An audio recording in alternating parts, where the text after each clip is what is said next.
اس میں اللہ نے روزے کی برکت رکھی ہوئی ہے. چنانچہ جو بندہ چاشت کی نماز پڑھتا ہے اللہ تعالیٰ اس کو برکت والی روزی عطا فرما دیتے ہیں. اب بہت سارے لوگ اپنے دفتروں کی وجہ سے یہ لمبی نماز تو نہیں پڑھ سکتے، مگر کم از کم 2 رکعت تو پڑھنی چاہیے، انٹری تو ہو جانی چاہیے. بلکہ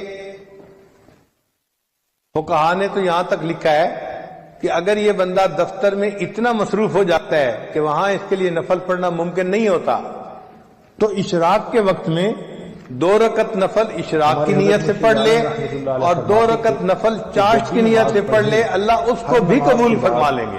اول آخر ایک دفعہ درود شریف اور درمیان میں تو اشراق اور چاشت تو اس طرح ہو گئی.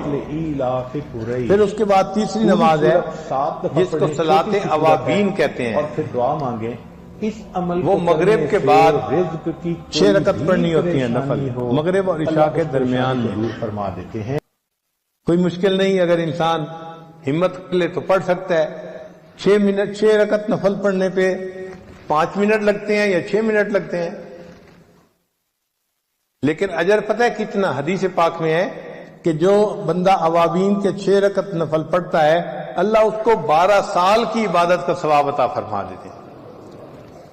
6 رکعت پڑھنے پر 12 سال کی عبادت کا ثواب ملا تو سوچئے یہ کتنا بڑا انعام ہے.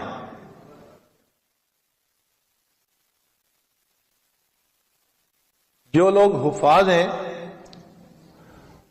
وہ تہجد میں قرآن پڑھا کریں، منزل جو ہوتی ہے نفلوں میں. اگر تہجد میں اٹھنا مشکل ہے تو پھر دوسرا طریقہ مغرب اور عشاء کے درمیان 2 رکعت 4 رکعت میں اگر ایک پارہ پڑھ لے تو ان کے قرآن پاک کی منزل پکی رہے گی ہمیشہ.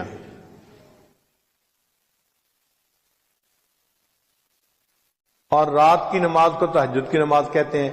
تو گویا 5 فرض نمازیں ہوئیں اور 4 نفل نمازیں ہوئیں، اشراق، چاشت، اوابین، تہجد. تو جیسے عام لوگ 5 فرض نمازوں کا اہتمام کرتے ہیں، جو سالکین ہوتے ہیں ان کو 9 نمازوں کا ایسے اہتمام کرنا چاہیے.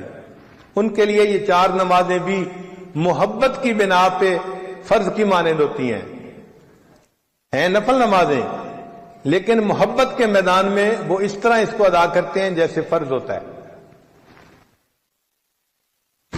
پھر اس کے بعد بھی کچھ نمازیں ہیں. انسان جب وضو کرتا ہے تو تحیت الوضو 2 رکعت نفل پڑھنے وہ بھی مسنون ہے. مسجد میں داخل ہوتا ہے تو 2 رکعت تحیت المسجد پڑھنا یہ بھی مسنون ہے. تو ان نمازوں کو بھی پڑھنا چاہیے. جب موقع ملے تحیت الوضو پڑھیے، تحیت المسجد پڑھ لیجئے.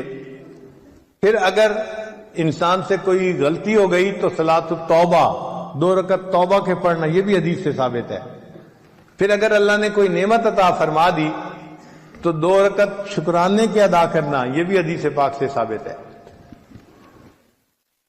ان نمازوں کو جتنا آپ پڑھ سکتے ہیں اتنا پڑھیں، ان کا اجر ملے گا، اس کے بدلے فرض قبول ہو جائیں گے.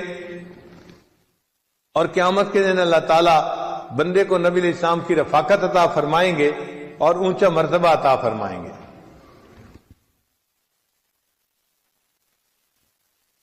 اور ایک خاص نقطہ ان نوافل کو پڑھنے کے لیے یہ ہے کہ نوافل کو چھوڑا نہ کریں.